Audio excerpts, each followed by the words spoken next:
Hello to everybody.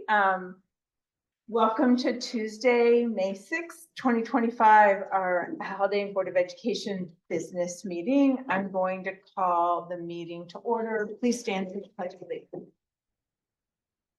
I pledge allegiance to the flag of the United States of America and to the republic for which it stands, one nation, under God, indivisible, with liberty and justice for all. President Clements. Here. Vice President Valentine. Here. Trustee Cooper. Here. Trustee McNow. Here. All right, I don't believe we have any changes to the agenda, so can we have the recommended action for the approval of the agenda, please? Be it resolved that upon the recommendation of the interim superintendent of schools, the Board of Education hereby approves the agenda as written. We have a motion, please? So moved. Second. All those in favor? Aye. Any opposed? All right. So Tuesday, May 20th is the district's annual budget vote and trustee election. The polls will be open from 7 a.m. until 9 p.m. That evening, the Haldane Central School District Board of Education will conduct a workshop meeting starting at 8 o'clock instead of our usual starting time of 7. It will be here in the middle school, high school library. And we will have our special presentation for that evening will be the annual update from Dr. Kashian about the special people personnel services and special education. And the other thing people need to know is that the absentee ballots and early voter ballot applications are available. So they're available and can be obtained either through the district's website or by emailing our district clerk. You can also request one of these ballots in person, but you need to do that at the district office between 9 a.m. and 3 p.m. Monday through Friday.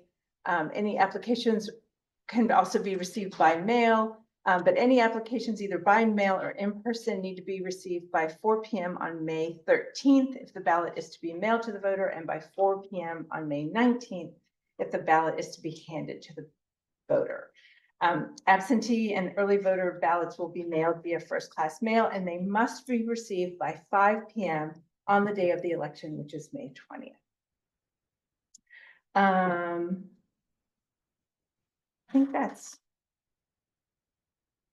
And it's also available at the school any day before May 15th, again, between the hours of 8 a.m. Oh, that's actually different. Yeah. So if you haven't voted, if you haven't registered to vote and you want to register to vote, you can do that in the district between 8 a.m. and 3 p.m. in the district office here on campus. Just a couple other things that I want to say.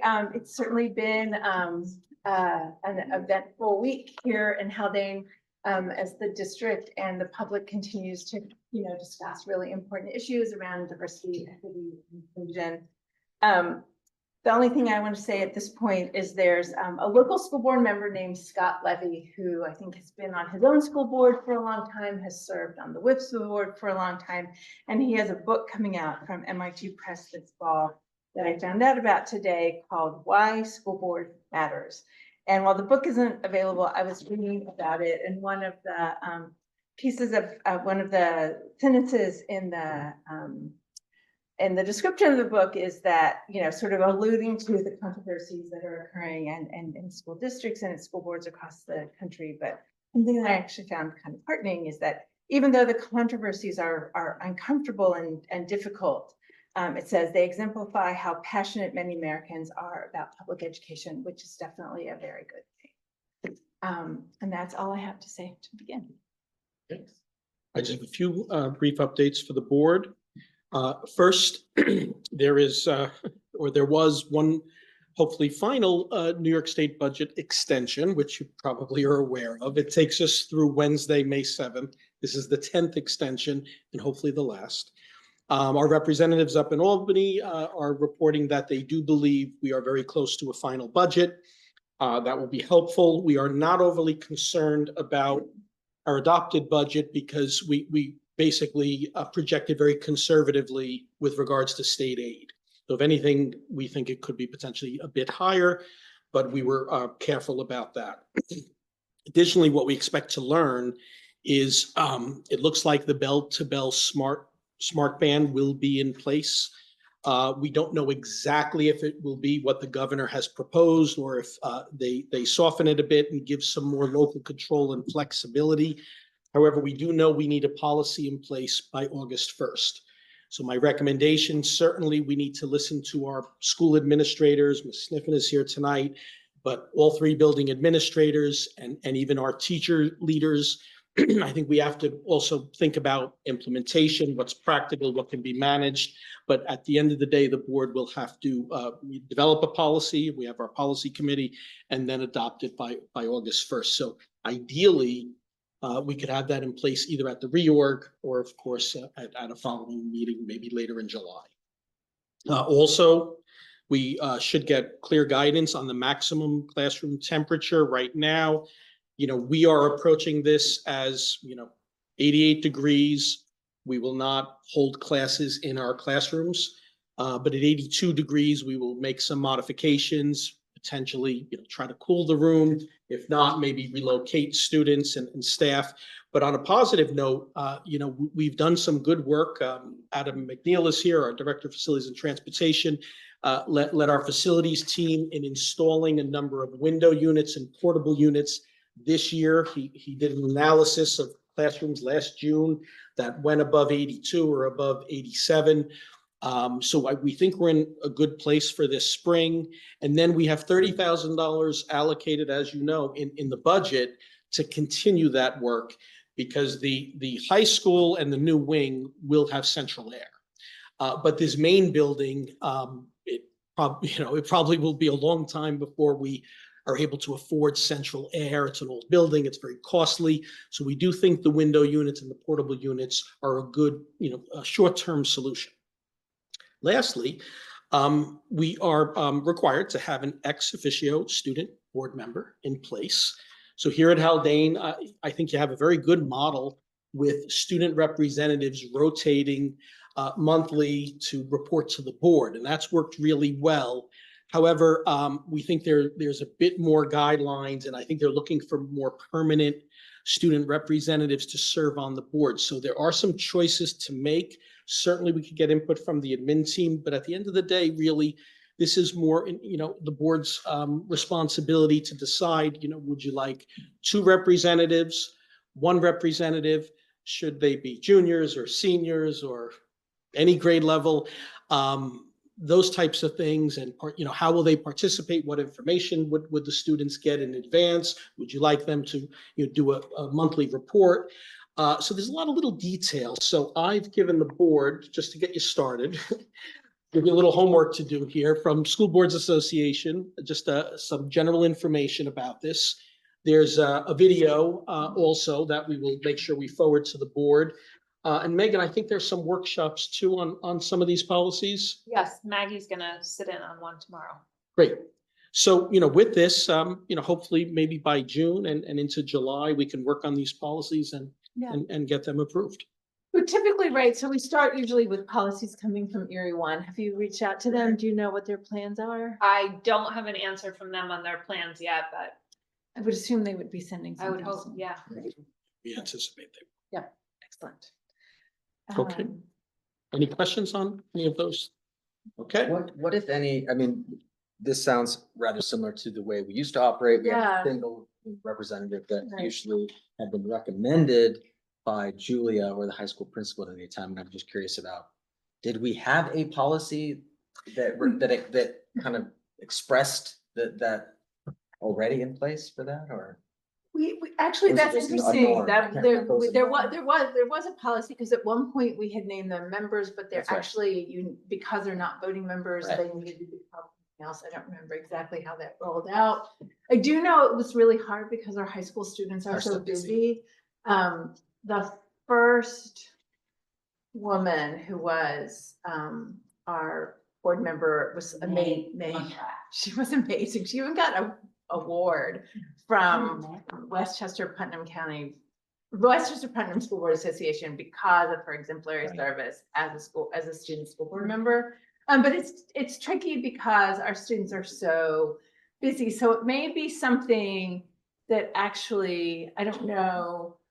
I think really it needs to be a collaboration, I think, between the high school administrator and the new, if we can wait, I do kind of think maybe if it's at all possible to wait for the new superintendent to really think about sort of what we want to put in place and how to come up with a plan that's both feasible enough for students, but then also provides the board with the kind of input that the policy, that the new requirement is intended to make. But it's definitely, I mean, you raise a good point. We actually started it, it's been a long time because it started before Dr. Benante was here. Yeah. So it's been actually almost as long as I've been on the board. Our board has had some kind of student board member representation or presentation. Yeah. And the good news, just one last point, I believe a policy is only recommended. It's not, this is not required, although it needs to be in place for September. So you do have time, which is a good thing. I would think you could have a representative in place and potentially develop the policy even in the fall. So the member actually has to be in place by September 1st, because that doesn't really give us time to really find the right person once school starts.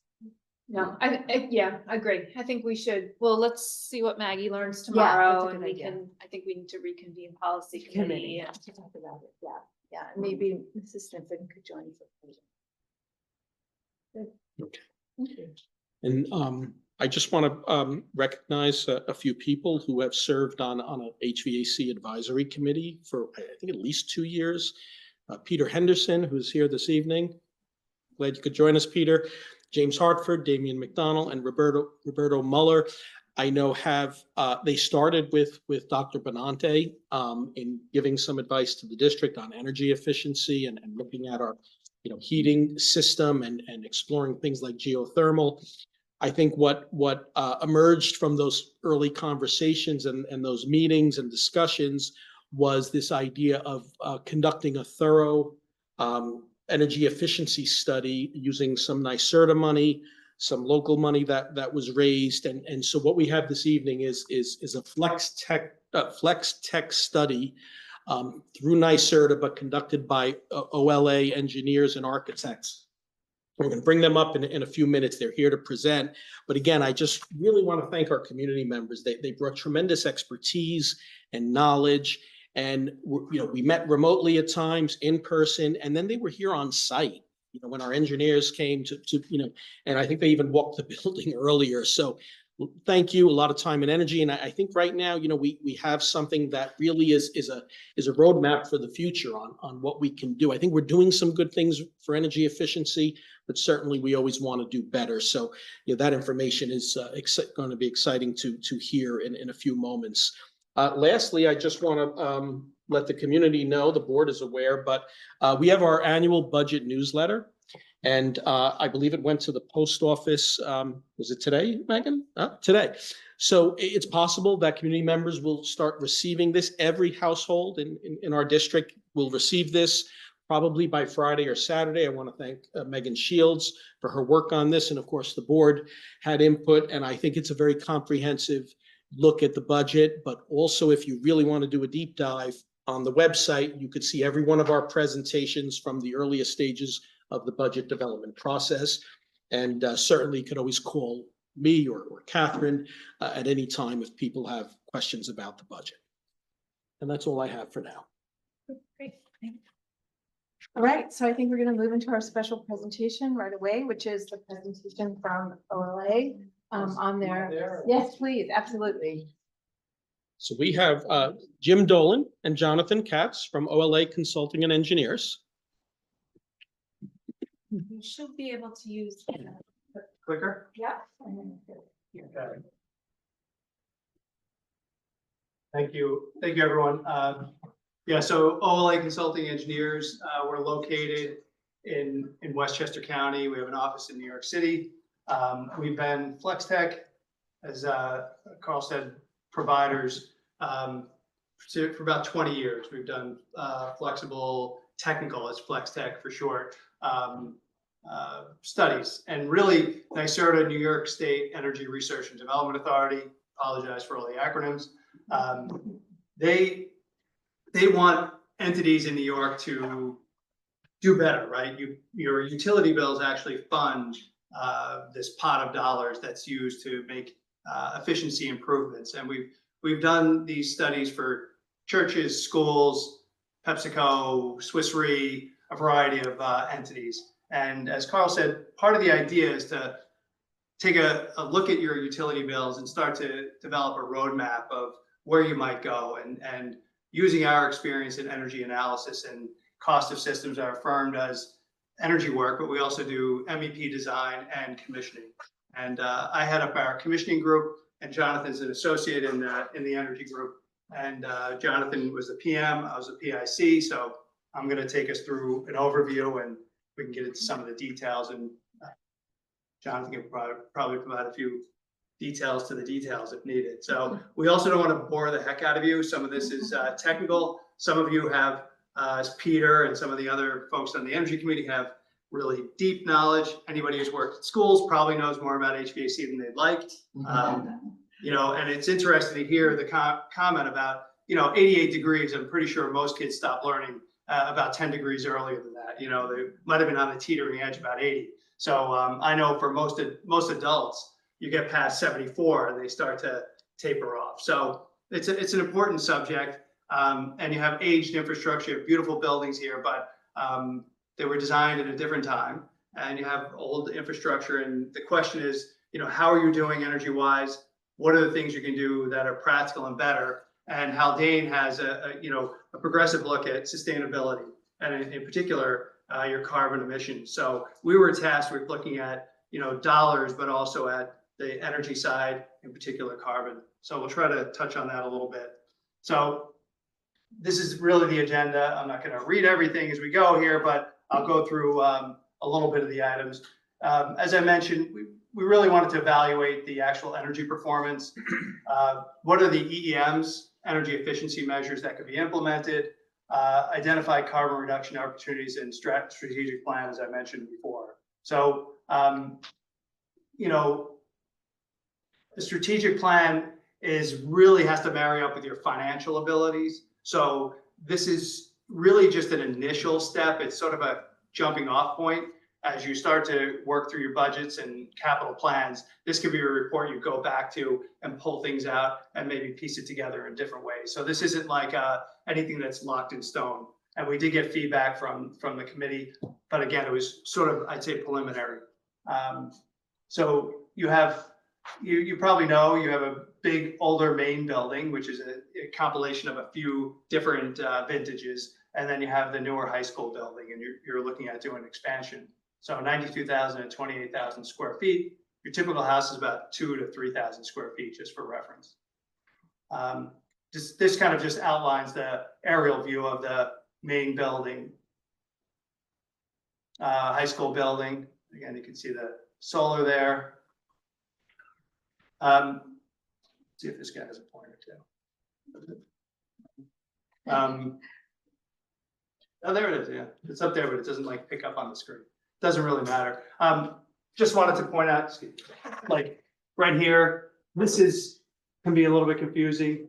Energy Star, you've all heard of, but what is a median property? What is a school typically? What is a score? Your score combining the two buildings is 73, okay? And you're at 58 kBTUs per square foot. kBTUs are your miles per gallon for buildings. So actually, we were surprised that it was that low, right? So when you're doing energy studies, sometimes you like to see a big number because that means there's a lot of projects you can do. But you're actually at a pretty low. In fact, we did a lot of work in New Haven schools, and at one point, and this is probably going back 15 years ago, we were working to design to 55 kBTUs per square foot. Now, asterisk on that, you don't have cooling in a lot of your buildings. So that's but that's only usually a 10 to 15% uptick in your energy. Your heating is usually the bigger part of your energy breakdown, and then ventilation. So those are your bigger drivers. And then source means it's accounting for what's happening in the utility plant. You guys can yell at me if I'm going too slow here. The median, that was one of the questions. Let me go back. We're not, yeah. So the median property is another similar size. So yeah, median means buildings of this type for the database that they have. you might expect the median to be about 76, okay?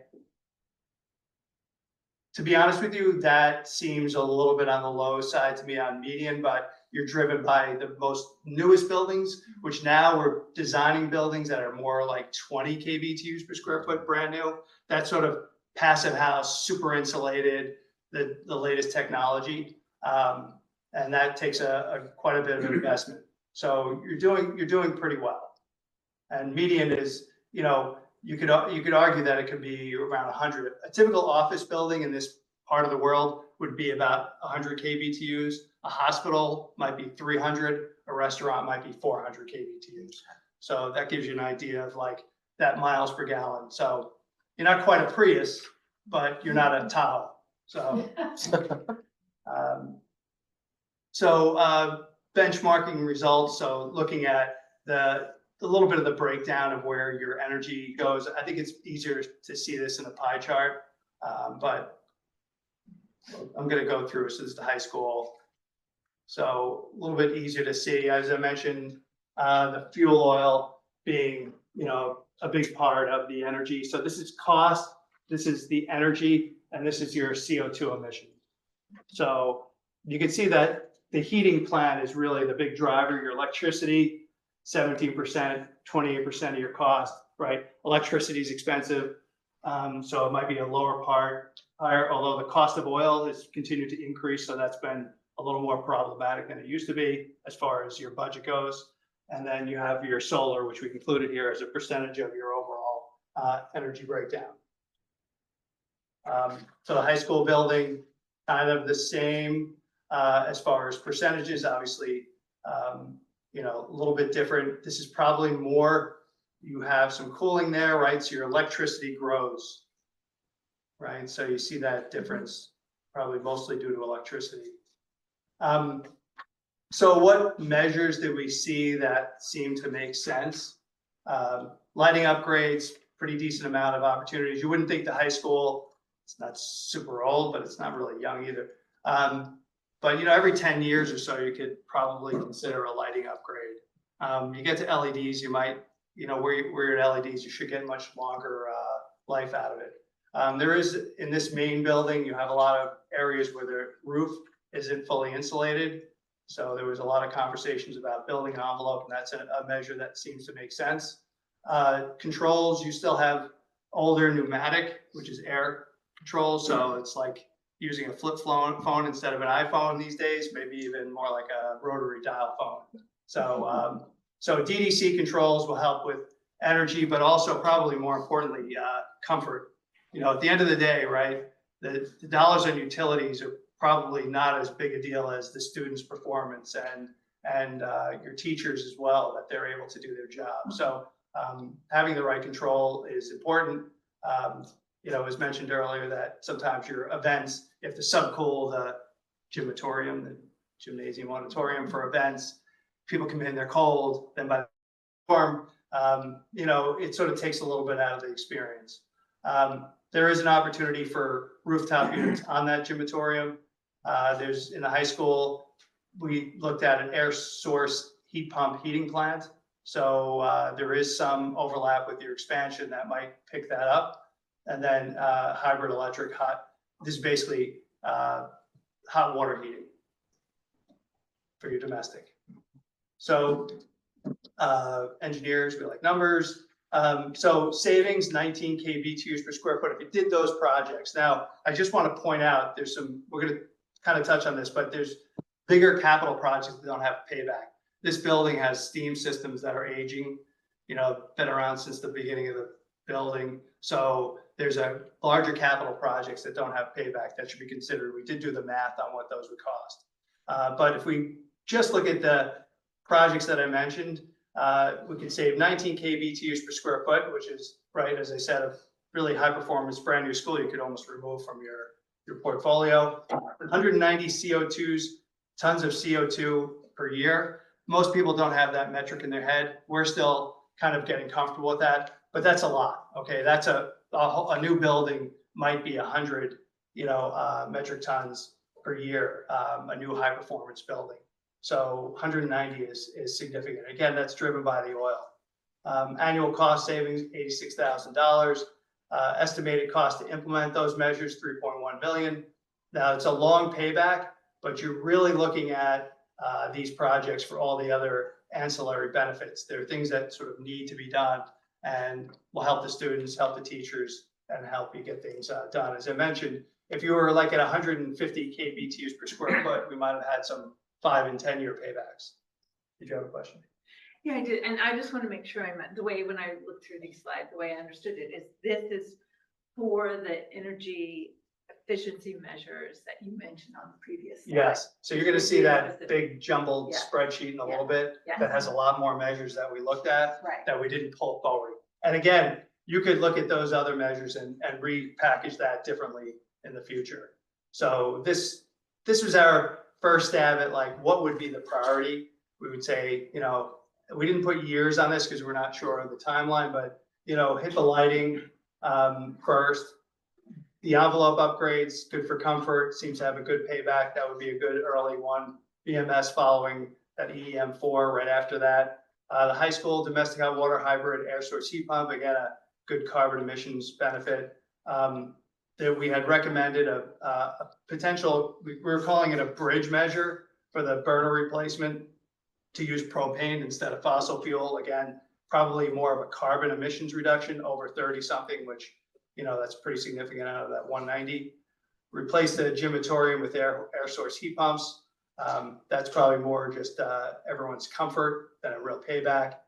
Replace the ERV serving the 1979 edition. And then down the road, the main building, this building's heating plant, hot water boilers, you know, replacing that system and going with maybe air source heat pumps. Both at the main building and the high school building. This you can't read. So Jonathan has a copy in his hand, but you know, I can just kind of read down them a little bit here, but the ones that are boxed out in red are the ones that we talked about. But you know, there's a variety of measures, different air source, PTAX, dual temperature coils. You know, it's sort of varieties of the same types of packages, both in the main building and the high school building. So at the end of the day, some of these, like we did look at geothermal, and that had like a 200-year payback. And you know, if you did a new building, you could do a ground source geo and have a 20-year payback. But when you start to replace all the infrastructure and do a well field, it's a much longer payback. So that's without incentives and some other things that might be available, but it's hard for us at this early stage to say to you, you could get these incentives. As we talked, as you heard earlier, it's hard to count on any finances right now but even in the best of years, if you're starting a project today, it might be 3 or 4 years later, whatever incentives are today, it's almost sure to change. So we try to build the projects and hope for the incentives, go after all you can when you get there. That'll, you know, ease the pain when you get to that point, but you should have the dollars to do that project, and a 200-year payback doesn't make sense. So there's measures like that we removed. That's really the summary of the study that we did. I don't know how much time we have for questions, or if you want to tackle that now. Yep. So I actually spent some, I think we've asked you, that you're all gonna send us new copies of those tables, right? Because Yeah. I spent time trying to read them. But we also have like a 300-page report. I have the not 300-page report. I have the I looked at It's the everything. I Yeah. looked at the 70-page report. At the It has 70 page. appendices that are making longer. So that's okay. I don't need the appendices, but I thought that would be a good. Could you go back to the slide with the priorities listed? Please, thank you. I have a question about, I don't know how deep an assessment you did of the hot water boilers and the steam heat. You know, at what point does it become sort of catastrophic replacement? I hate to use a big word like that, but you know, I'm just curious to know. It's difficult to determine what the lifespan, the continued lifespan might be of anything like that. But as we think about the priorities, is there a way for us to sort of make sure that we're protected against failure? If Right. that So the boilers that are in there, I understand they were put in 2010. Correct. Right, so they're usually boilers, people would say 20 to 30 years. you know, the old style boilers that you might have even ripped out, but those last sometimes 50, 75 years. But if you take care of them, they can go longer. So the boilers at minimum, you have 6 to 10 years, I'd say, on those, but with increasing maintenance. Right. The big question, and it's been a source of discussion, Peter mentioned to us, like the concern about the steam system. Right. And, you know, we were walking around, Adam, talking about the steam, and you don't have like a lot of older buildings, you know, you'll hear steam knocking. Right. And that's an indicator that you're getting water in there, and these slugs of water will hit the elbows and potentially break them and give you a catastrophic failure potentially. You don't know exactly how thick that pipe is in all locations. It's not super high pressure, right? But at the end of the day, sometimes steam systems last 100 years. Right. So you won't know until it really starts to fail, and you start to see these like isolated failures if you've really gotten there. There may have been some pipe testing done, so we're looking for those reports to help predict. Right. But I'd be misleading you if I said, oh, I know you could do 5 years, or you know, you're not gonna do 50 years with it. Yeah. But it's something to start planning today to replace it. Yeah. You know, my thinking is you should be looking to have the capital to start replacing that as you phase different upgrades to the building and or a wholesale replacement in the next 5 to 10 years. Great. Thank you. Michelle, did you have a question before I go? So I have a question, and so priority 3 EM2E is the main building burner replacement for campaigns. I just want to make sure I understand. That's keeping the current sort of heating system with the steam, but changing how it's fueled. Yeah, so the boiler would still make steam, Yeah. but you would, instead of using oil, you could actually make it a dual fuel and use propane, or you could just do propane. And propane, the advantage is when you buy it in that volume, it can be a bit cheaper than oil, but it also is a lot cleaner. Right. Yeah. So, but it's still a fossil fuel. So some people are just fossil fuel, no fossil fuel, but that's why we would say it's a sustainability bridge measure towards a more, so the grid is greening, right? The idea is that by 2030, it's close to 75% renewable, and by 2040, it's carbon free. So the state has been encouraging everyone to try to get on more electric, so that you're basically powering up your system with all renewable energy. So one of the things to decide, right? So you said that the current boilers have, you think at least 6 to 10 years, but what you said after that, it sounded like it could potentially even be longer. That it could be, yeah, It if could you keep taking care of them, inspecting them, checking them out, yeah. Right, and so I guess one of the things, and I'll leave this to I'm not necessarily leave it to others, but I mean, one of the things that feels like to me, like a lot of this stuff seems like just really like pretty easy to identify as ways to move forward. The LED lighting, the envelope upgrades, the DCC control improvements, right? Possibly the DHW, that's a hot water hybrid with the heat pumps, right? That's right, Yep. yes. And but then the trickier thing to me is then what, like with priority 3, the burner replacement propane tanks, and sort of how to time that in a way that could or does it make sense with a main building heating plant hot water boiler. So- That's to me. Yeah, I think part of why that's a bit of confusion, and Peter brought up a question on that, is we sort of saw the looming costs of a full system as being like something that most school districts can't do overnight, right? So, so we wanted to find something that would give you some carbon would be the emission propane. savings in the meantime. Doesn't mean we're saying you absolutely should do that. Yes. It's just, Okay. if we have conversations, say, look, we know we can't do this for 8 years or something. What can we do in the meantime? That's an option to consider. All right. But there is a little bit of sunk cost in that, in the sense that you're buying something that if you're really planning to do something else, then you may be not fully utilizing the life of that equipment. The only thing is we know is sometimes doing nothing is a bad idea, and that 5 years becomes 10 in a heartbeat. So.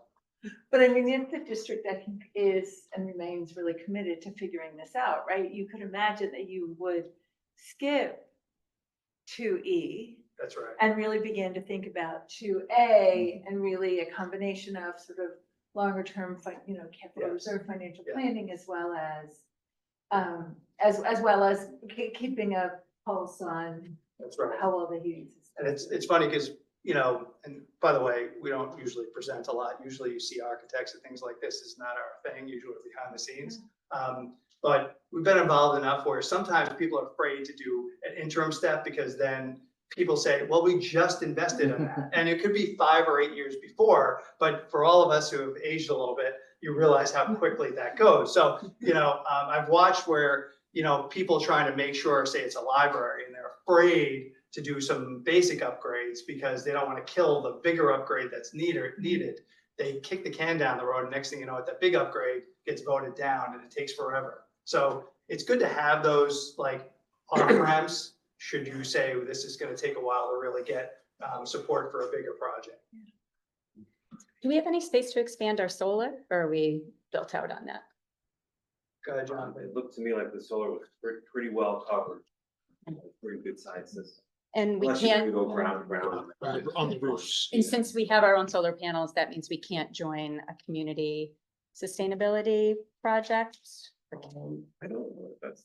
Is that not, okay? I don't know that I you want to. think- Don't quote me on this for sure, but I believe school districts may not be eligible because of system plan charges. Yeah, and that's, it kind of depends on like your utility account structure, Mhm. if you're eligible to join a community rank. Okay. We'll plug you on the road. Okay, yeah, I was talking to a sustainability, but for where I work, we're Yeah, tapping into their system. And so I know they were gonna reach out to schools. So it just made me wonder if we Yeah. were, generally it's better Involved in that. to either own it or than be a part of somebody else's. The fact of the matter is you're using the power you're generating. Mhm. So it doesn't seem like there's a better approach there at this point. Yeah, okay. I guess my last question, this probably isn't necessarily a question for y'all, but it is for CS Arch. And as we are moving forward with our capital improvements, I'm just curious to know if any of these priorities align with what we're already doing and there might be cost savings built in towards in one way or another moving forward that way as well. Like, do any of them sort of seem like a natural thing to do sooner rather than later, given the fact that we're going to already be inside the rails? Great question. The engineer at CS Arch, I think is very aligned with what Jim and Jonathan have done. However, to be certain, we are scheduling a joint meeting. Right. Between OLA and CS Arch, probably within a week or so, to make sure. Okay, thank you. They obviously have this report. Yes, yes. No, it's very helpful. Thank So, you. yeah, thank you so much.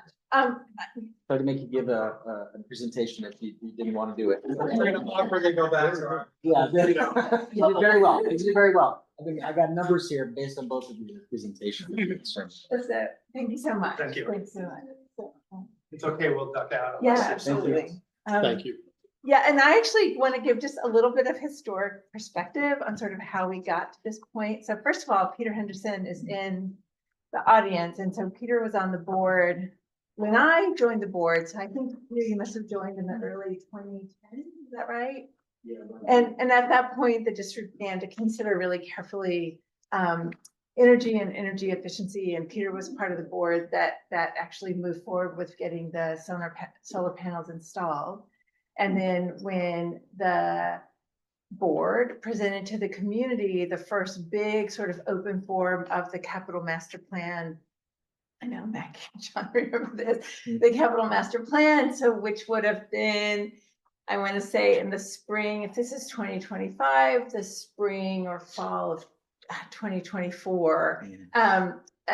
Peter was one of a variety of people in the community who really raised real concerns about how the capital master plan wasn't hadn't yet taken into, or wasn't yet taking into consideration enough issues like the district's carbon footprint and some of these energy efficiency measures. And at that point, and Carl's already mentioned, but you know, Peter, James, Roberto, Joe, I'm forgetting the fourth person. Damien? And Damien, yeah, obviously, and Damien really met really quite a lot with Phil and with some others, and really, you know, I'm repeating it, but it is so important. Their input really pushed the district to to do this study. And this study actually, I think, provided really useful information that I think is really going to help the decisions that the district makes moving forward. And so it's really, I mean, thank you so much. It's the report. The report is a little hard to read the first time through, but it actually, with this presentation, it actually really makes it really much more accessible, and I'm enormously appreciative. Peggy, if I could just add one other thought. I think the board is taking, a very good step in increasing the capital reserve and this is limit yeah. to $3 million.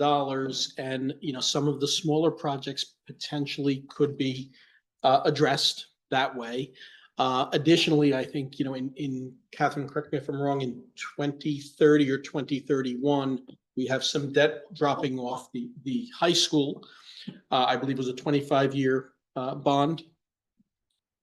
So when that drops off, sometimes there is an opportunity then to look at a larger project and try to make it debt neutral.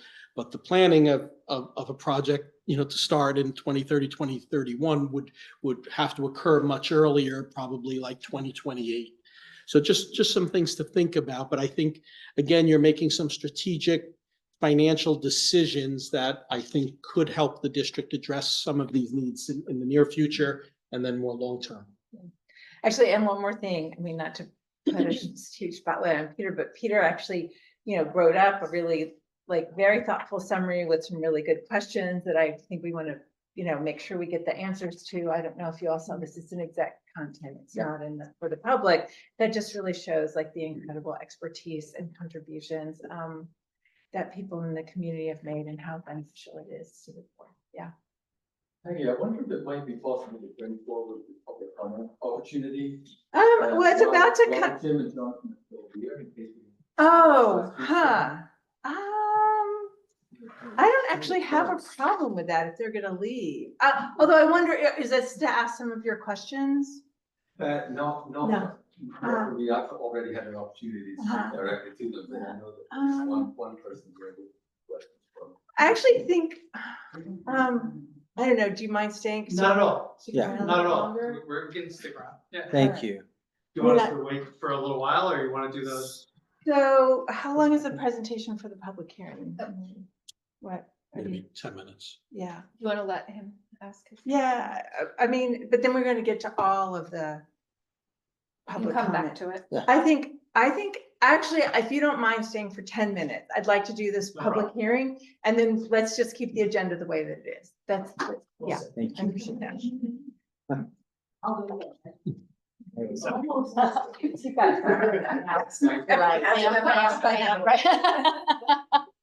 You now have this down pat.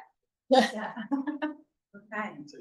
All right, so now we're actually moving into first a presentation of the budget, and then we'll have a public hearing where folks can ask about the budget if there are any questions about the budget, and then we'll move into G.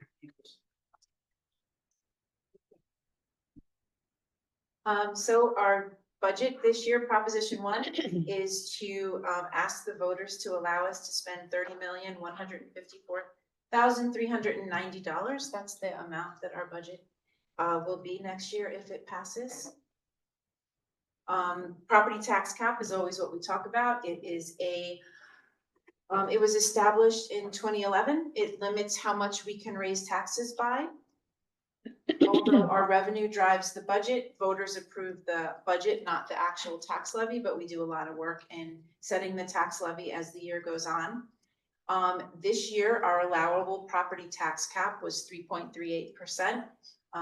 With after lots of conversation and discussion, the Board of Education, along with Mr. Albano and I, did set our tax levy lower than the allowable at 2.8%. In our budget priority funding this year, we have gone over this many times, so I won't read it line for line, but it's everything from curriculum funding, some software funding, field trip funding, transportation analysis. And again, we've talked about it many times, but these are the fundings that we have included in our budget for next year.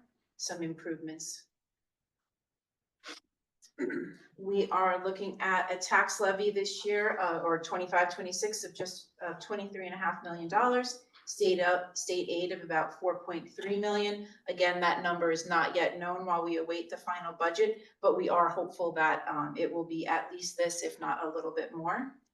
We are anticipating an increase in other revenue this year. It's primarily driven by our tuition from other school districts who send their children here, or parentally placed students, as well as we did an increase to our interest income line, which we have been budgeting too conservatively for the past few years.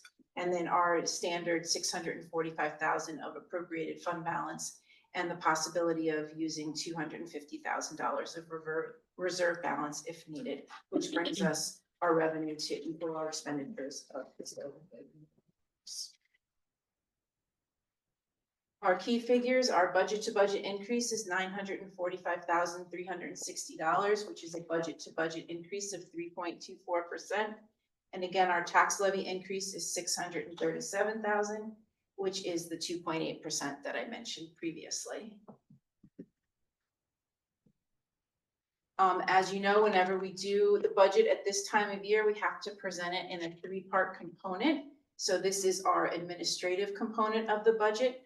It shows our actual expenditures over the last 4 years, our projected for this year, and our proposed for next year. And you'll see it stays on the second line from the bottom. It stays pretty consistently somewhere in the 11 to 12% of the budget is our administrative component. The next component we have to list is our capital component. Again, it's just broken down into the different years, and we stay somewhere, this one can bounce around a tiny bit more, but somewhere in the 12 to 16% of our budget. And the largest component of our budget each year is our programmatic component. And that includes all of the teaching, the special services, transportation, any pupil services, athletics, co-curricular. So it is the largest component of our budget. And for 25-26, it is budgeted to be just under 75% of our budget. Our tax impact, with a tax levy increase of 2.8% for next year, with a home's market value, it starts with, we did some calculations for different home market values. So some common ones, $400,000, $157 increase for the year, up to, if you have a market value of $1 million, an estimated annual tax increase of $393. Our second proposition is for our vehicle purchase. Again, this is a tax neutral proposition because the way we purchase vehicles at Haldane is through bond anticipation notes. And as we pay off one, we issue a new one for the new vehicle. So it's a tax neutral proposition to buy one diesel school bus at an estimated maximum cost of $205,000. Proposition 3, again, is a tax neutral proposition. This is asking for authorization from the voters for us to increase the amount that we can save in our capital reserve fund. We had a capital reserve fund set at $1 million that we set back in 2018. We have used the $1 million in that fund for the campus master plan. So we cannot continue to save into the reserve fund unless we set a new term and a new amount. So we're asking for, over the next 10 years, to save up to $3 million for future capital projects. This is just allowing us to save for future needs. You cannot use these funds unless they are voted on and approved by the voters. So it would go up on vote in another election year. And just examples of tax neutral reserve fund use that we've done in the past is last summer's replacement of our turf field and the $1 million that we're using for the upcoming capital project. Proposition 4 is for the local library, the Butterfield Library. This is not a component of our budget, but public schools are required by law to add a proposition to the ballot when requested by their local library. These funds would be levied by the district, but would go directly to Butterfield Library in September. And they are asking for a $25,000 increase to their budget to $98,150 this year. And then just, if in the event that the voters reject the budget in 2 weeks, the district has a couple choices. One is to just go back out, do some more public meetings and explanations of the budget, and we could call for a revote of the same budget. We could go out with a modified budget and make some changes to the priorities that we had listed previously in the slides.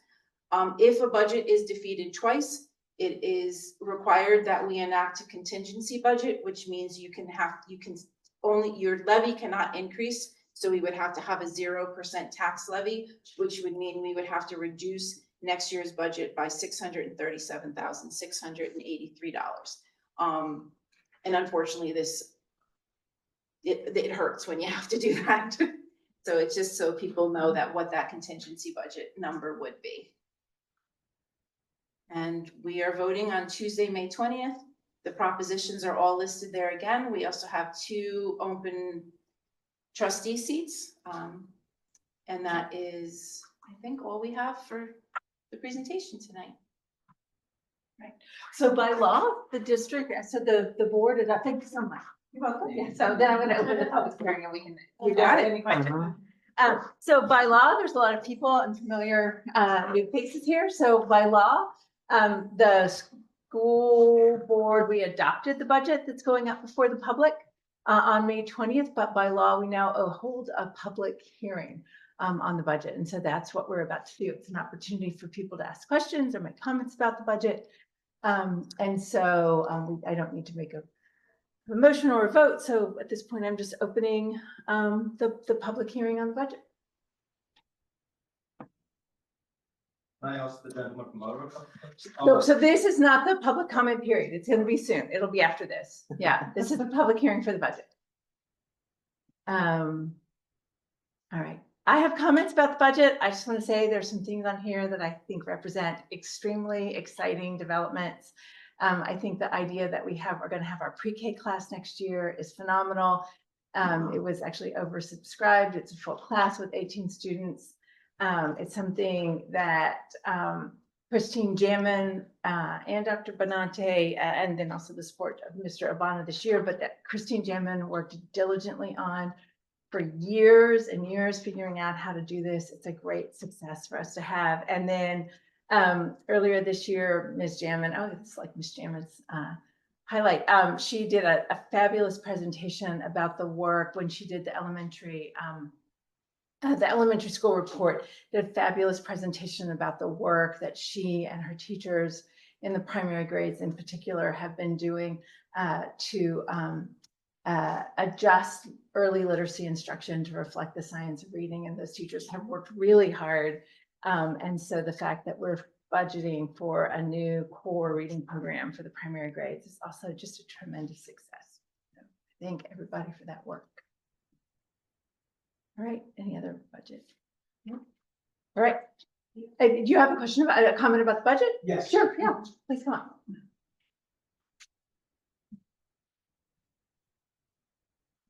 Thank you. My name is Paul Cummins. So we heard a presentation just a bit ago about energy efficiency in the building, and yet we're buying a diesel school bus. It's going to replace the school bus. Does that school bus have to go off service this year? Yeah, so if you follow board meetings, do you want to answer that? No. Yeah, I don't mind. Yes, we have a bus that is at end of life. But additionally, what we've talked about in previous budget presentations, we have submitted a grant to the EPA, as well as working with a consultant to pursue NYSERDA money. If we can get combined grant money, we could potentially purchase we applied for 4 electric buses. Now, the implementation could not occur, even if everything works out beautifully and we're approved, we could not have a bus on the road for September. So even if that goes well, we still need to purchase 1 more diesel. But the hope is, if the funding comes through, that the next purchases will be electric buses. Which are to be when? If the grant money, EPA money and NYSERDA money is approved, there's potential that you could have buses on the road for September 2026. However, some of that depends on supply chains, and we are hearing some recent reports from districts that the wait for buses is longer than expected. Would that take the diesel bus off the road, or would that stay on the road for the 10 years allowable under the state law? It would replace an older diesel bus. But this So one would still stay on the road for 10 we- years. We would purchase a new bus, and yeah, typically we keep them about 10 years, sometimes less. Have you guys considered alternatives like leasing for a couple of years? This is a great conversation, something that we've talked about at lots of board meetings over the years, but yeah, we've actually considered a lot of different alternatives. If this is something that, it's in previous board meetings, it's something we've talked about a lot. One of the things Mr. Albano's done that we're really happy about is actually investigated how to bring the necessary electrical infrastructure that we would also need for these buses. So I think what I can.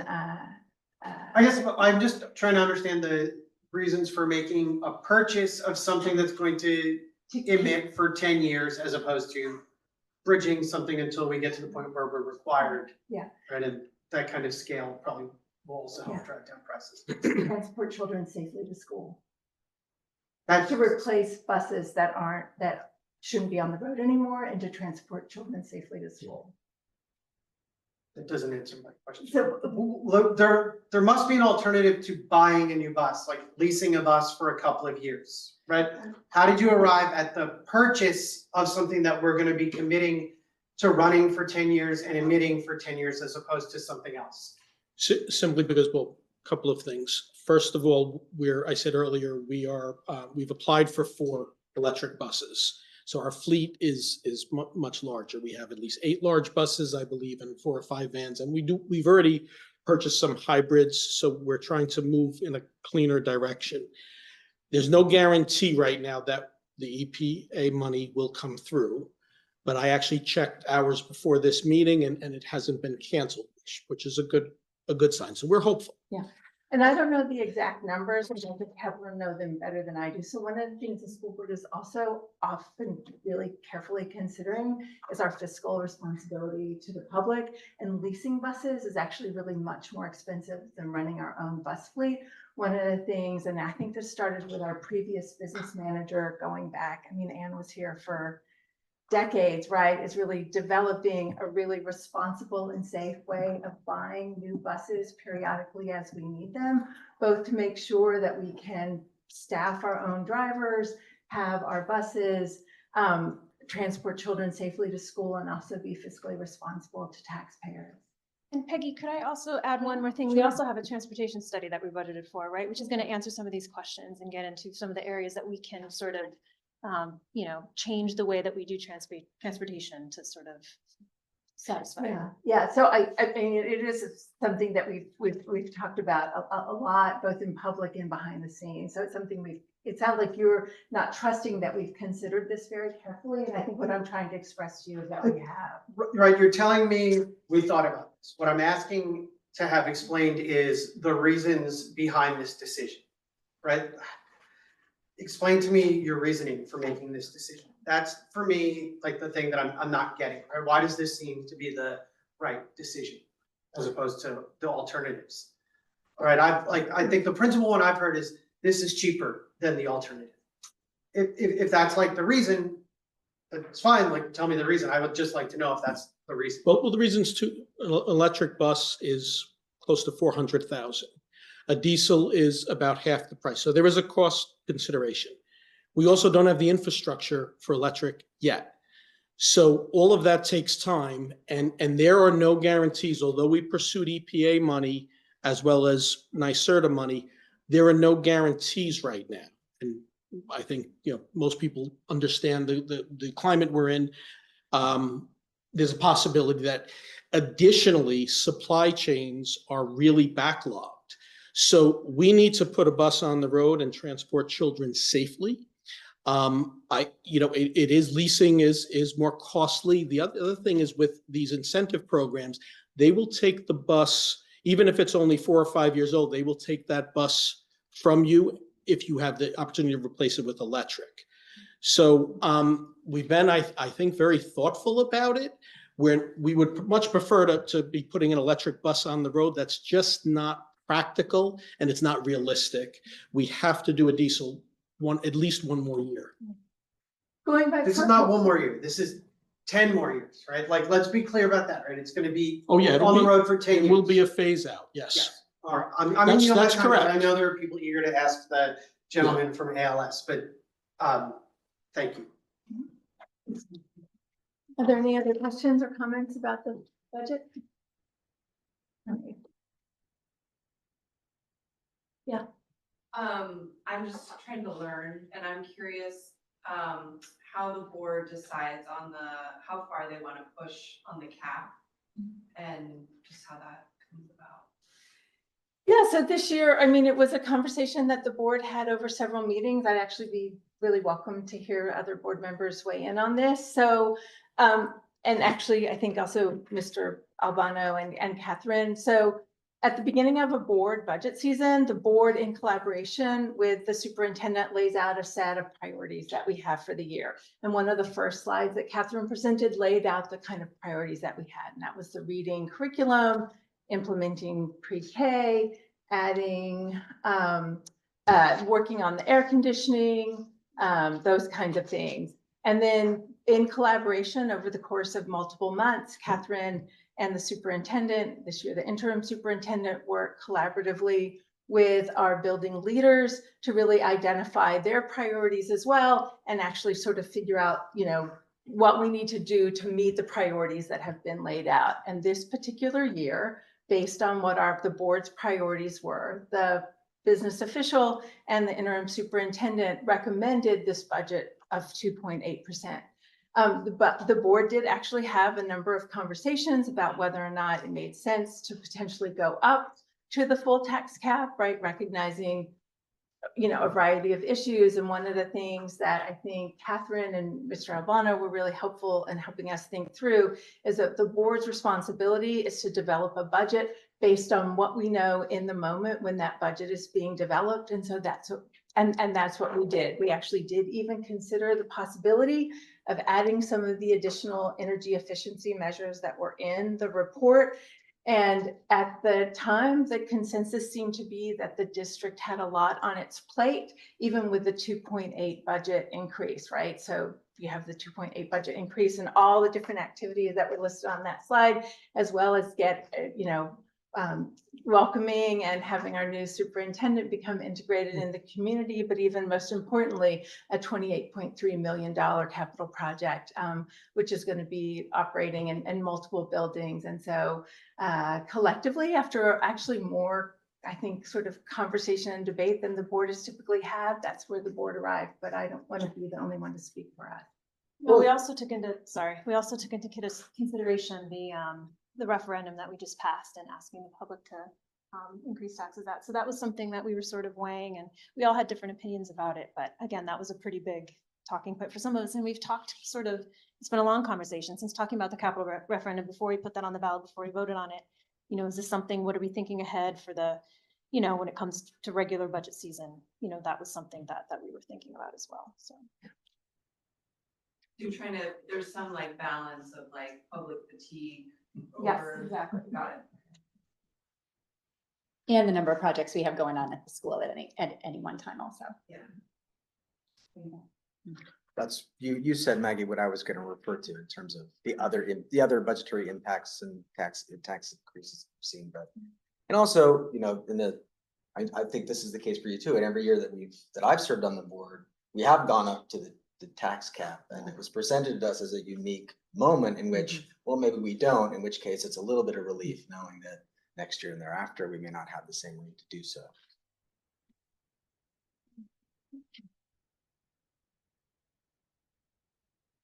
All right, so I'm going to close the public hearing, and now we're going to move.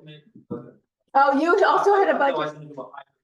Just on that point about the diesel bus, you know, I've been voting on the school budget since 1998, and it's always a bit of a pill to swallow.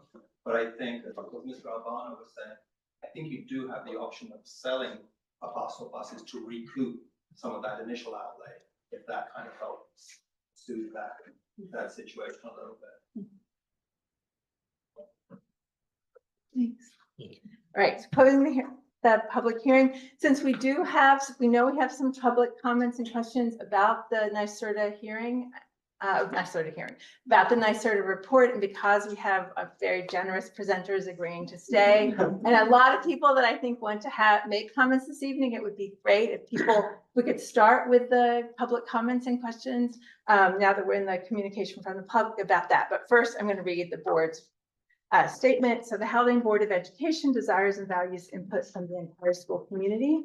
This first public comment session is reserved for comments or any special presentations of active agenda items. Special presentations or active agenda items. For those who wish to address the board, we want to make sure that you have a chance to sign in. We're going to ask you to state your name for the record. We will ask you to keep your remarks to 3 minutes or less and to refrain from making disparaging remarks or any discussion of district personnel. The board's policy is during public meeting is that we'll listen to public comments, but we don't engage in dialogue during public comments. But one of the reasons why we ask you to leave your contact information is so that either myself or Mr. Albano can follow up. So, comments or questions about the NYSERDA flex tech study? Okay. You mind coming up? Yes, Peter. Yeah. Hi. Peter Henderson. Thanks to our presenters for joining us this evening. Peter, if you wouldn't mind, just so you can see you. Thank you. Oh, yeah. So I had the opportunity to read the report last week and met in person with Jim and Jonathan to ask them specific questions. Is it possible you could pull up the slide that has the summary of their recommendations? So the first two recommendations were to upgrade the lighting and the roof insulation in the main building. Those are just absolutely no-brainers, and they're at a cost level that I really hope you can find a way to do that within the operating budget within the next year or two. I'd really emphasize the roof insulation first. The more insulation you have, the smaller system you need to heat and cool the building. So do that first, and then we'll have a much better idea about how to properly size any new system. It will help with cooling as well, right? So it's a relatively low-cost way to get some major payback. Now, they already know that I have pushed back on their priority due 2 recommendation, 2E, the main building burner replacement. That to me is not a viable option for the district to be pursuing. I've been involved in some capacity with the district for 20 years. We've been talking about heating for 20 years. We've been talking about the fact that our steam distribution system is 90 years old now. We've been talking about the fact that it has a long history of leaks. We've been talking about the fact that it can't go on forever. We need a long-term solution for the main building. So I'm quite disappointed to see that having made it to the recommendation list. What I do think we should be doing is planning for 5 years from now, when that high school debt is retired and when there's an opportunity for a significant capital project at no impact to the taxpayer, because honestly, I don't think the community has the appetite for another major capital project that would impact taxes anytime soon. So it seems like we have a golden opportunity coming 5 years from now. We have boilers that are in good shape for the next 5 years. We have a steam distribution system that we're just keeping our fingers crossed for. And I think that's what we need to focus on 5 years from now. Now, the OLA consultants laid out a number of options for this building: geothermal, hydronic air source heat pump, hybrid traditional boiler, and hydronic air source heat pump. There are some very good options there. It looks to me like the hydronic air source heat pump is the way to go for this building. It would involve replacing the steam distribution system with a new hot water distribution system, but it would be not only a great way to heat this building in a very energy efficient way, but it provides the option to have cooling in this building. And we were talking about the hot days that we already have. We know that things are only going to get worse. We know that we can't live without cooling forever. So that my request is that we plant seed now and think about 5 years from now. Yeah, actually, I'm so pleased with myself that I asked that question about the propane because it's sort of, I mean, I just, gratifying that, someone, you've thought about that so much, and it does really make sense what you're laying out. Yeah. And I want to give Mr. Albano stated this, and I want to make it reiterate it, right? The recommendation, I think it's one of the things that's going to be tricky for those of us who are advocating, if we are, right, for the budget vote, is really helping people understand what the increase in the capital reserve is, right? I mean, it's Catherine's recommendation and Mr. Albano's recommendation to really not just extend that capital reserve, but to increase it so that we are saving the money to do these kinds of things. And then when the time comes and the debt rolls off, that's in place also to help support that kind of thing. And really, thanks so much for. Yeah, you're welcome. Yeah, no, and then there's great information in their big report about the options that we should be looking at. And there's, they've done some preliminary cost estimates for the different solutions. Yeah. So we're at a good place to begin planning. Yeah, thanks. Thank Thanks you. so much for your work on this. Are there any other public comments related? Yeah. Yeah, please do. Yeah. Did I have Peter state his name? That was Peter Henderson. I'm Andrew Hall. Yeah, thank you Thank you very much. And the board. And gentlemen, thanks for your patience too. So I just had 2 or 3 questions just to kind of get a sort of different understanding of some of the information you're presenting. You said, for this study here, the costs were $3.1 million, right? And the payback period was 35 years. So it's roughly a little bit less than 100,000 a year that you're kind of creating savings of, right? In order to get to 3.1 million. But you did say there was 15 years left on the boiler, potentially. It was kind of speculative. It could be 15, it could be 50, but if you say took 15 as a... More like 5 or 10. 5 or 10, but you're saying it's a 30-year payback period. So how do you manage that risk of that 10 to 20 years when you may not have the use of the boilers in the same way? Do you want to ask your other question?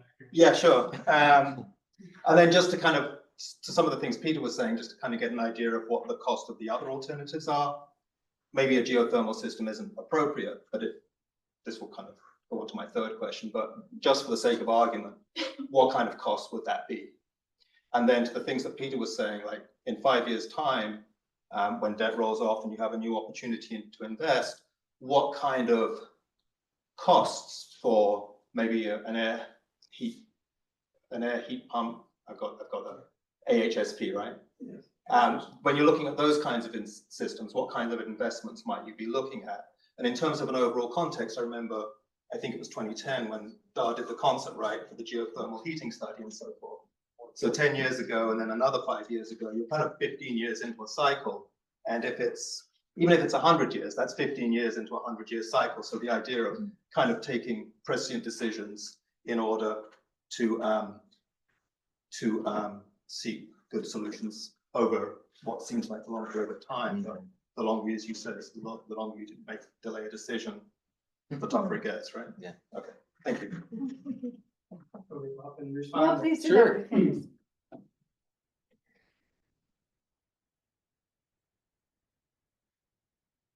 So pretty quickly, in response to Peter's comments, I agree.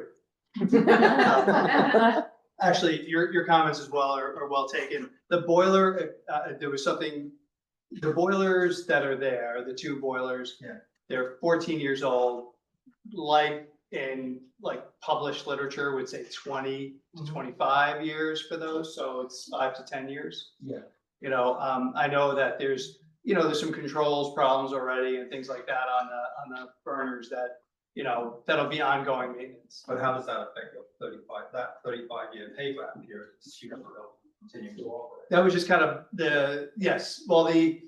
so a big part of the potential degradation is in that burner control. So it actually should extend the life of those boilers by doing that piece of the project. lighting will have a shorter payback. A couple other things have longer paybacks. I forget, Jonathan, what was the number of years for the installation? 18 years. 18 years. So that's kind of in the middle. So, you know, there seem like projects that are worth doing. And sort of coming back to Peter's comment, I think you're very fortunate to have somebody in the district that actually gets that like capital planning and can articulate it that way. I have to say he sort of brought that to my attention a little bit. We weren't really discounting doing the STEAM plan, but I think the way we were presenting it was maybe acting like it didn't need to be done. And I think, you know, when you start going down this road of payback analysis and how quick, you start to forget your actual mission is to make sure this equipment lasts and serves the public well. And that oftentimes doesn't come with a payback or, you know, some grants or incentives and everything else, but it's the thing you need to do. So, I think, you know, that as the context of your capital planning really will set you in the right direction. So, did I answer your question? There was one, just for the sake of comparison, like a geothermal. Oh, yeah. System, how much would that cost? Or if you would, along the lines of some of the options that Peter was talking about, an air source heat pump, if you were to go with a full scale system and replace the distribution. Yeah. So what kind of cost? You tipped off a good point, is that these large scale air source heat pumps, which, you know, we often talk about residential, light commercial, institutional systems. This is institutional. This is you know, these are buildings that are meant to be here for a very long time. So when we talk about large scale air source heat pumps in the United States, that was not a common way to do heating and cooling, right? We were boilers and chillers, period, and institutional, maybe some lighter, you know, rooftop units and some more disposable equipment, I'll call it, for these strip malls and things of that nature, right? So when you get to the point where you go to design that system, you know, we're saying that there's a really long payback for ground source heat pumps, right? However, you might do a hybrid system between air source and ground source. That might be the perfect thing at the time for whatever incentives or other, you know, there's been a lot of innovation in drilling. So there's opportunities to relook at that math and find the best blend of what institutional level system you want to do. I think the thing I would caution is sort of comparing a light commercial system to an institutional system to save, say, $1 million at that time. You want to put in the system. The beauty of ground source heat pumps is that well system will last, you know, 50 to 100 years, you know? So for a building that you want to have around for 50 to 100 years, that's a, you know, a long-term investment. And it's likely an early phase of that design would be another life cycle cost analysis, a full building energy model, and make sure you make good decisions at that time. So I think to your point, when you get to that actual, hey, we're going to do this project, there's another study to be had. What are the technologies that have been upgraded, you know, and improved? We're really at I think the early phases. If you have no other choice today, you buy a large scale chiller heater, they're very good. They're equivalent to a lot of other products on the market. But I do think 5 or 10 years from now, because so many people are switching, that part of our product line will be much better that we get to choose from as designers. Okay. Right, super helpful. One of the things I really love about that report is it's like what the use, how much fuel, like the percentage of the different types of fuel, the cost of the fuel and the carbon outputs, right? Because I do really appreciate the idea of the payback over time, how much it's going to cost for us to recoup that money. But this community has really made clear that that's not the only criteria that we want to be investigating. And so to have those together, I think was really valuable. So really appreciate all of it and appreciate the questions. All right. Okay, anything else about the tech study? All right. Give our presenters an opportunity to leave. Anybody else who wants to take a break? And then we're going to move into our other comments, which I'm sure there are many. Thank you, Jane. Thank you so much. Really appreciate it. Thank you, John. Bye. Thank you, Andrew.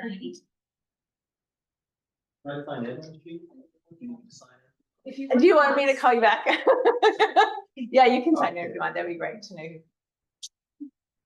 All right. Thank you. Okay, so let's move into another comment. I don't have the sheet. Is there any, I don't care the order. Do we want to go down the order? Actually, Megan, would that be helpful? And then anybody who didn't sign in, you can sign in.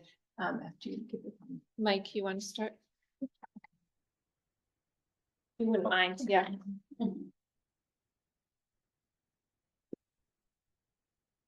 Obviously, I'm going to be addressing agenda item 11.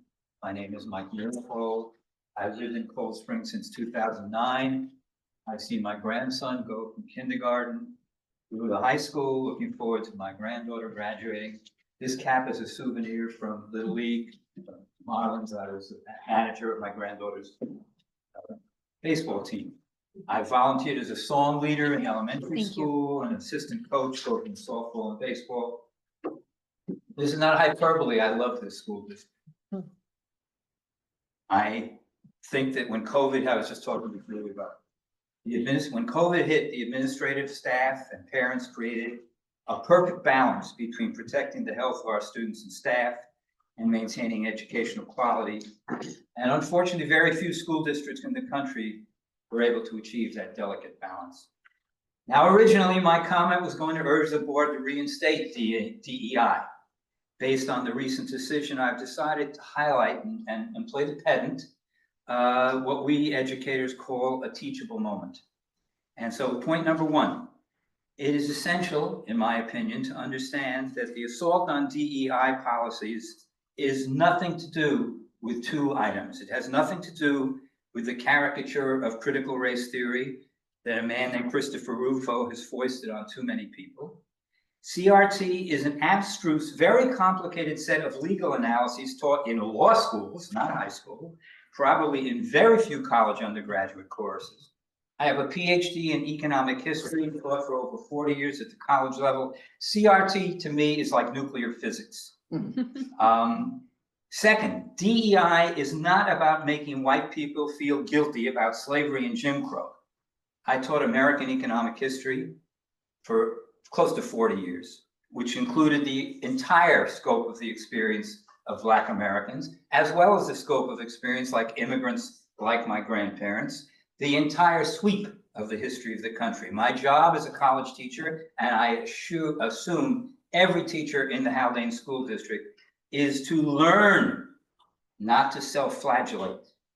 So why the assault on DEI? In my opinion, it is part of a long-standing effort spelled out in Project 2025 to turn the clock back to the 1950s. I lived through the 1950s. I don't know how many people realize more people were fired from the federal government during those years on suspicion of being gay than on suspicion of being communists. When I started teaching at the college level in 1970, there was one woman teaching in all the engineering, science, or math disciplines of my college.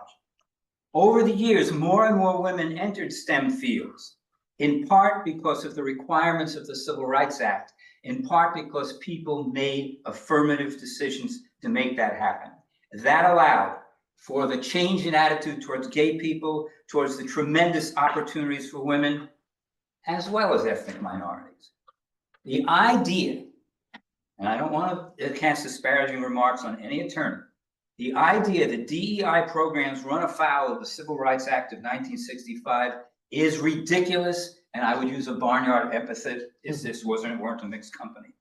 I don't care that some bureaucrat bully in Washington is asserting the opposite. So I want to praise the board for rescinding the original decision. We are all taught in middle school that the way to deal with bullies is not to give away your lunch money, but to stand up and yet fight if you have to. Give away your lunch money once, you end up starving all week. The board made the right decision. Getting rid of DEA would have sent a terrible message to the students at Haldane, whose education consists not just in reading, writing, and arithmetic, but in how to be good citizens of a robust democracy. Thank you.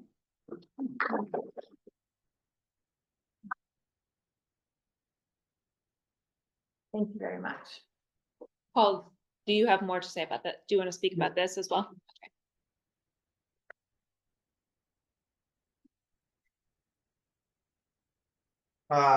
So I want to thank the gentleman who just spoke for his comments. I fully endorse them. So yesterday evening, I came to the library to hear Dr. Clements and Ezra Clementson, who's not here tonight, to talk about the decision. For me, I'm glad that we have the opportunity to reinstate this. As I said last night, I thought it was the wrong decision at the time. We shouldn't be reinstating it. And I think it was a mistake on the board's part. I tried to understand the decision-making process by which the board arrived at the decision, and I still have no clarity on that. How they made the decision. The circumstances under which they made the decision have been communicated. 100% agreed. It's a tough choice. But nobody has communicated to the community what were the reasons they had. What was the decision-making process they engaged in? What was the deliberation behind that? All I know is that they deliberated. The community deserves more transparency about that. The board should be able to be transparent about the reasoning behind the decisions they arrive at. They need to communicate that to us. I don't think the board is doing a good job of making those decision-making processes transparent to our community. I don't think the board is aware of what that decision-making process involves if they can't communicate that to us. So part of what I heard last night was that at the upcoming retreat, the board is going to spend some time thinking about their processes, their work. I think they should find consultants to help them think about decision-making procedures, how to engage in reasoning about these things, how to identify the important stakeholders, how to identify the consequences of the decisions. What are the moral values at stake in making those decisions? There are experts in making hard decisions and taking all of the important factors into consideration. And I'm not sure that the board has a good process. So I'm not going to say any more about that decision, but I really encourage the board to think about reassessing its decision-making procedures and making sure that they have procedures and processes and reasoning systems in place that help them make the best decisions. Because I think the decision that they arrived at the other night suggests that they don't have the best decision-making procedures in place. I understand it's a very tough job. You sign up for a tough job and do almost always a very good job. But we can be better. The children of this community deserve better. Thank you.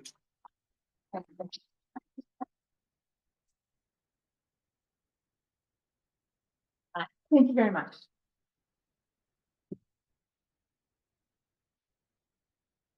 Hi, I'm Matt Moody. I'm a parent of 2 students in the Haldane School District and a member of this community. I want to thank the board for reinstating the DEI policy. I think that is the correct decision. And I also want to applaud the board and members of the board who have engaged in dialogue with the community over the last 2 weeks. I spoke to many of you in various fora, and I really do appreciate the time and the effort to hear us and to understand the community's position on suspended policy. I do want to reiterate something that Paul said is I think it was the wrong decision to suspend the policy. I also think that you got bad legal counsel. I said that last night, and I'll say it again for the entire board to hear. You did not receive the correct advice from your legal advisors, and you didn't receive it at the correct time. There is absolutely no reason that you should have been hearing on April 21st for the first time that there was something in the DEI policy that flagged a concern that that would make you have to suspend the policy. So I would really encourage you in thinking about the decisions that have been made and how to make better decisions going forward, to really talk with your legal counsel and ask them why you did not hear about this earlier. Trump ran on getting rid of DEI. He made an executive order in January saying we're going to get DEI out of schools. The Federal Board of Education said in February, DEI policies are violative of the Civil Rights Amendment and the Students v. Harvard decision. Now, those are all factually incorrect. It's garbage. But the legal counsel has a responsibility to look at that and to look at the DEI policy and to advise you so you can make the correct decisions in a correct and timely manner. Even given that I do still think it was the wrong decision at the time, and I'm disappointed that not a single member of the board voted against that at that time. The last thing I want to say is I really hope that you all are reflecting on the decisions that were made, the processes becoming those decisions, how those were communicated to the public, and we'll be able to communicate to the public going forward how that's going to be different. You know, people like to say we're in unprecedented times. We are, but